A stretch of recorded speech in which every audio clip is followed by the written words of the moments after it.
पश्चिम Asia में बढ़ते तनाव के बीच होर्मुज स्ट्रेट के पास एक बड़ी घटना सामने आई है। ओमान तट के निकट कमर्शियल जहाज जीएफएस गैलेक्सी पर हुए हमले के बाद एक भारतीय नाविक के लापता होने की खबर है। इस घटना पर भारत सरकार ने गहरी चिंता जताई। विदेश मंत्रालय के मुताबिक जहाज पर कुल 11 भारतीय नागरिक सवार थे। इनमें से 10 भारतीय सुरक्षित हैं, जबकि एक भारतीय नागरिक अब भी लापता है। बता दें कि जिस जहाज पर हमला हुआ है उस पर साइप्रस का झंडा लगा हुआ था। वहीं ओमान स्थित भारतीय दूतावास स्थानीय प्रशासन और संबंधित एजेंसियों के साथ लगातार संपर्क में है। लापता भारतीय की तलाश के लिए खोज और बचाव अभियान जारी है। बता दें कि ये घटना ऐसे समय में हुई है जब अमेरिका और ईरान के बीच तनाव लगातार बढ़ रहा है। होर्मुज स्ट्रेट दुनिया के सबसे महत्वपूर्ण समुद्री व्यापार मार्गों में से एक है। वैश्विक तेल आपूर्ति का बड़ा हिस्सा इसी रूट से गुजरता है। ऐसे में इस पूरे क्षेत्र में किसी भी तरह की सैन्य या सुरक्षा संबंधी घटना का असर अंतर्राष्ट्रीय व्यापार और ऊर्जा बाजार पर पड़ सकता है। फिलहाल भारतीय विदेश मंत्रालय ने लापता नागरिक की पहचान सार्वजनिक नहीं की है। वहीं इस घटना के बाद इस पर जानकारों का क्या कहना है, सुनिए। देखिए, ये जो अभी स्ट्रेट ऑफ हॉर्मुज की सिचुएशन है वो फिर से वॉर वाली सिचुएशन हो गई है और ईरान ने ये कहा है कि यूएस के अटैक के अगेंस्ट वो फिर से स्ट्रेट ऑफ हॉर्मुज को बंद कर रहा है। तो इसकी वजह से अभी एक तरह की अनिश्चितता बन गई है स्ट्रेट ऑफ हॉर्मुज में फिर से।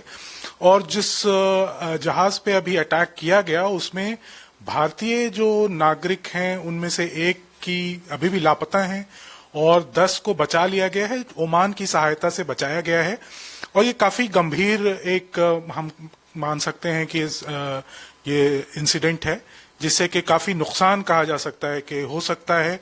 और फिर से जो एनर्जी सप्लाईज हैं, ऑयल और गैस की सप्लाईज हैं, उस पे एक तरह से फिर से अनिश्चितता बन सकती है जिसका काफी हद तक नुकसान हो सकता है।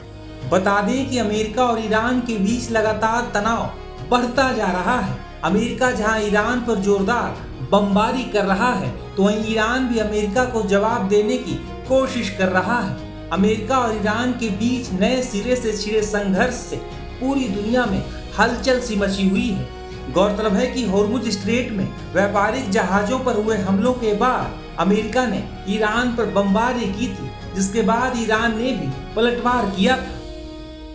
जो अभी एक तरह की सिचुएशन उभर कर आ रही है वो ये कि जो एमओयू ईरान और यूएस ने साइन किया था जून में, वो एक तरह से समझ लीजिए कि खत्म हो रहा है या खत्म हो चुका है, जिसका मतलब ये है कि फिर से वॉर शुरू हो गई है। और अगर ये वॉर जिस तरह के अभी बयान आ रहे हैं दोनों तरफ से, अमेरिका की तरफ से भी और ईरान की तरफ से भी, ऐसा नहीं लगता है कि इमीडिएटली वॉर ये रुक जाएगा। ये वॉर हो सकता है कि काफी दिन चले। कुछ कहा नहीं जा सकता है कि क्या होगा, लेकिन एक तरह से हम देखें तो ये दोबारा से फरवरी में जो इनिशियली वॉर स्टार्ट हुई थी उसके जैसी सिचुएशन बनती नजर आ रही है कि अब कितने दिन वॉर चलेगा, 3 महीने 4 महीने, या फिर तुरंत कुछ होगा और वॉर रुकेगा। ये काफी सारे फैक्टर्स पे डिपेंड करता है। सबसे बड़ा जो फैक्टर वो ये है कि जो बातचीत चल रही है ईरान और यूएस के बीच में, क्या उस बातचीत में किसी तरह की कोई सॉल्यूशन निकल कर आती है, खास करके जो पाकिस्तान मध्यस्थता कर रहा है, या फिर और भी खाड़ी के कुछ देश हैं जैसा कि सऊदी अरब और कतर, या फिर टर्की, इजिप्ट, ये सब देश हैं जो एक तरह से मध्यस्थता का काम कर रहे हैं अभी। तो उन सब वो देश अगर सफल होते हैं तो हो सकता है कि वॉर लंबा ना चले, लेकिन अनिश्चितता एक जो है वो बनी रहेगी। जी देखिए, भारत ने अभी तक जो एनर्जी को की जो आपूर्ति को सुनिश्चित करने के लिए जो कदम लिए हैं वो काफी महत्वपूर्ण रहे हैं और काफी हद तक उससे भारत के ऊपर जो इम्पैक्ट हुआ है या उसकी जो हमारी जो एनर्जी सिक्योरिटी है वो काफी हद तक हमने अपने आप को उससे बचा कर रखा है। इसमें 2 चीजें बहुत इंपॉर्टेंट है। एक तो ये कि भारत ने अपनी जो ऑयल और गैस के जो इंपोर्ट करती हैं उनको एक तरह से डाइवर्सिफाई किया है। तो पहले अगर खाड़ी के देश से 50%, 50% जो है इंपोर्ट हो रही थी, तो अब रशिया, ऑस्ट्रेलिया, नाइजीरिया या यूएस और भी कई अलग देशों से किया है। आप बीच में लीबिया और वेनेजुएला से भी बात चल रही है कि वहां से भी तेल खास करके वो इंपोर्ट किया जाएगा, तो वो एक बहुत ही महत्वपूर्ण कदम है। दूसरा जो महत्वपूर्ण कदम है वो ये कि हमें फ्यूचर जो है ना प्लानिंग करनी होगी। वो ये कि जो क्लीन एनर्जी है, जो रिन्यूएबल एनर्जी है, उन पे करना पड़ेगा। तो विंड एनर्जी है और भी दूसरे जो है सोलर एनर्जी है, न्यूक्लियर एनर्जी है, उस पे हमें डाइवर्सिफाई करना होगा। उसकी तरफ भी भारत ने काफी कदम लिए हैं। तो ये दोनों चीजें हमें कंटिन्यूअसली करना पड़ेगा जब तक कि ये जो वॉर है वो चलती रहती है या अनिश्चितता बनी रहती है। देखिए, इस तरह के जो बयान आ रहे हैं ईरान से, या तो ईरान के पार्लियामेंट के मेंबर्स हैं उनके, या फिर और सिक्योरिटी के लीडर्स हैं। एक इस तरह का एक बयान मुज्तबा खामेनी, जो कि आयतुल्लाह खामेनी के बेटे और अभी के सुप्रीम लीडर हैं, उनके ऊपर भी ये बात कही गई है कि उन्होंने भी ऐसा कुछ कहा है। देखिए, ये इस तरह के बयान जो हैं वो पीस के लिए, स्टेबिलिटी के लिए वो सही नहीं है।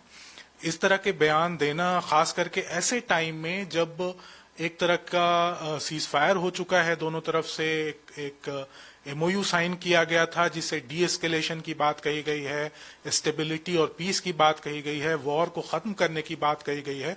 और उसमें हम एमओयू को अगर देखें तो बहुत सारे टर्म्स जो हैं वो ईरान के लिए की तरफ से जो डिमांड्स थे उनको मानकर किया गया है। तो इस तरह के बयान जो आ रहे हैं वो सही नहीं है, वो वॉर के लिए सही नहीं है। हालांकि एक तरह से देखा जाए तो अभी पिछले हफ्ते, जो पूरे हफ्ते का आयतुल्लाह खामेनी का जो फ्यूनरल चला, मुझे लगता है कि शायद डोमेस्टिक आपको जो कंस्टिट्यूएंसी है उनको कैटर करने के लिए इस तरह के बयान आ रहे हैं।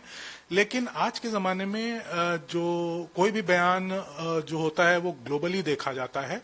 और ये मुझे लगता है कि ईरान में जो इंटरनल कुछ डिविजन्स भी हैं, जो मिलिट्री के लोग हैं, वहां के हार्डलाइनर हैं, वो अभी भी ये पुश कर रहे हैं कि वो वॉर को कंटिन्यू करें और बदला लें जिस तरह की ईरान पे हमले हुए थे इजराइल और यूएस के। लेकिन वहां कुछ ऐसे लोग भी हैं जो कि प्रैग्मेटिस्ट हैं या वो थोड़ा रिफॉर्मिस्ट हैं और उतने हार्डलाइनर नहीं हैं, लेकिन वो अभी कंट्रोल में है कि नहीं गवर्नमेंट में, खास करके प्रेसिडेंट पेजेश्कियान और उनके गवर्नमेंट के जो लोग हैं। तो इस तरह के बयान आना सही नहीं है। जो जहां तक लिंडसे ग्राहम की बात है, वो एक महत्वपूर्ण अमेरिकन लीडर थे।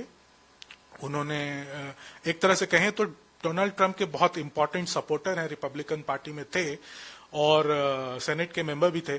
तो लिंडसे ग्राहम की जो उनका जो निधन है वो एक तरह से कहा जाए तो सैड है।